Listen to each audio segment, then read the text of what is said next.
का होगा विघटन, कुल्टी, जामुड़िया, रानीगंज फिर से बनेगी नगर पालिका।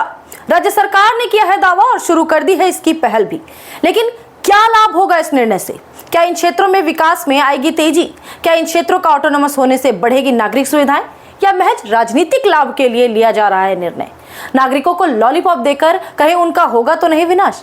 ये सारे सवाल उमड़ रहे हैं राजनीतिक, व्यवसायिक और सामाजिक गलियारों में। तो आज होगी चर्चा इसी मुद्दे पर। आप जुड़ चुके हैं आर्थिक धारा के साथ, अभिवादन स्वीकार कर श्वेता का चैनल को सब्सक्राइब कर लीजिए। फिर बढ़ाते हैं इस विवेचना को विस्तार से आगे। আজকে প্রপোজাল দিয়েছে রানীগঞ্জকে আলাদা মিউনিসিপ্যালিটি করা, কুলটিকে আলাদা মিউনিসিপ্যালিটি করা, জামুরিয়াকে আলাদা মিউনিসিপ্যালিটি করা। সেটা আমরা করার চেষ্টা করছি। মাননীয় বিধায়করা আমাদের প্রপোজাল পাঠিয়েছে, সেই কাজটা হবে। गहराई से यदि समझना है इस राजनीतिक सवाल को तो जाना होगा इतिहास में, पलटने होंगे अतीत के पन्ने। कोयलांचल की प्रशासनिक व्यवस्था बनाई थी ब्रिटिश शासकों ने, जिनकी नीतियां थी उद्योग पर आधारित। रानीगंज में रेल आई 1855 में, शहर को मान्यता मिली 1870 में। 5 जुलाई 1871 को जारी हुआ नोटिफिकेशन, 1 अगस्त से नगर पालिका ने शुरू किया कार्य। 1876 में 4 सदस्यीय बोर्ड का हुआ मनोनयन, सभी थे यूरोपियन कम्युनिटी के। 1 जून से लिए जाने लगे विकास से संबंधित निर्णय। आसनसोल नगर निगम में विलय हुआ तब 2015 में। उस समय रानीगंज नगर पालिका में थे 21 वार्ड। अब लौटे आसनसोल नगर निगम के इतिहास पर। 23 अप्रैल 1885 को आसनसोल में बनी नगर पालिका और शामिल हुई रेलवे कॉलोनी, इंग्लिश एरिया, बुधा डंगाल गांव, बस्तिन बाजार, पक्का बाजार, मुंशी बाजार और तालपुकुर चट्टी का इलाका। इसके संचालन के लिए भी बना यूरोपियन अधिकारियों का बोर्ड। 30 मई 1994 को मिला इसे नगर निगम का दर्जा। शामिल किए गए इसमें बंडपुर नोटिफाइड एरिया, आसनसोल ब्लॉक के ग्रामीण क्षेत्र तथा कुछ कोलियरी क्षेत्र। वार्डों की संख्या बनाई गई 35। 2015 में इसके वार्डों की संख्या होगी 50।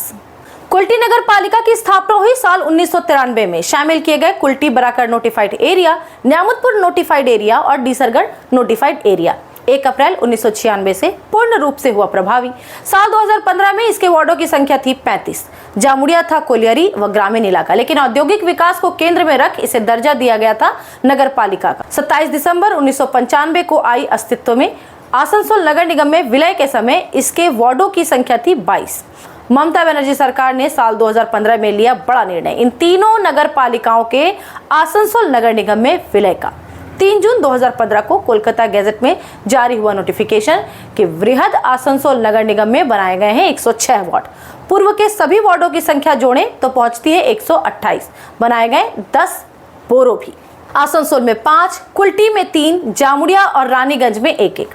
आसनसोल को मिले 53, कुल्टी को 28, जामुड़िया को 13, रानीगंज को 12 वार्ड। क्यों लिया था सरकार ने ये निर्णय? किया गया था दावा कि विलय के बाद इन 3 क्षेत्रों के विकास में आएगी तेजी। केंद्र सरकार ने लिया है निर्णय JNNURM 2.0 प्रोजेक्ट का। नगर पालिका की तुलना में नगर निगम में अधिक है फायदे, तो एक नजर डालते हैं इन फायदों पर भी। केंद्र और राज्य सरकारों से नगर निगम को मिलती है सीधी और अधिक राशि, खासकर बुनियादी ढांचा विकसित करने पर। शामिल है इनमें सड़क, फ्लाईओवर, पेयजल, सीवरेज और स्ट्रीट लाइट। सर्किल रेट बढ़ने से बढ़ जाती है संपत्ति की वैल्यू और व्यवसाय के लिए लोन लेने की बढ़ जाती है क्षमता। शहरी आजीविका मिशन, प्रधानमंत्री आवास योजना का अधिक लाभ। EWS, झोपड़पट्टी निवासियों को मिलती है शहरी सुविधा। पदाधिकारियों की होती है बड़ी फौज। IAS स्तर का अधिकारी होता है आयुक्त। स्पेशलाइज्ड अधिकारियों की टीम की होती है उपलब्धता। टाउन प्लानिंग और लैंड यूटिलिटी का बढ़ता है दायरा। तो क्या महज राजनीतिक लाभ के लिए तोड़ा जाएगा नगर निगम को? अभी तक विभाजन के पक्ष में नहीं आया है सरकार की ओर से कोई भी तर्क। केंद्र सरकार ने तय की है विकसित देश की नीतियां, जिसमें बड़ी बड़ी योजनाओं को उतारना है जमीन पर। नगर पालिका बनने से कहीं कुल्टी, रानीगंज, जामुड़िया को तो होगा नहीं बड़ा घाटा? कहीं पिछड़ तो नहीं जाएंगे ये इलाके विकास की रेस में? कर्मचारियों के विभाजन को लेकर होगी जटिलता अलग से। देखना होगा दिलचस्प कि सरकार क्या तर्क देकर करती है निर्णय विभाजन का।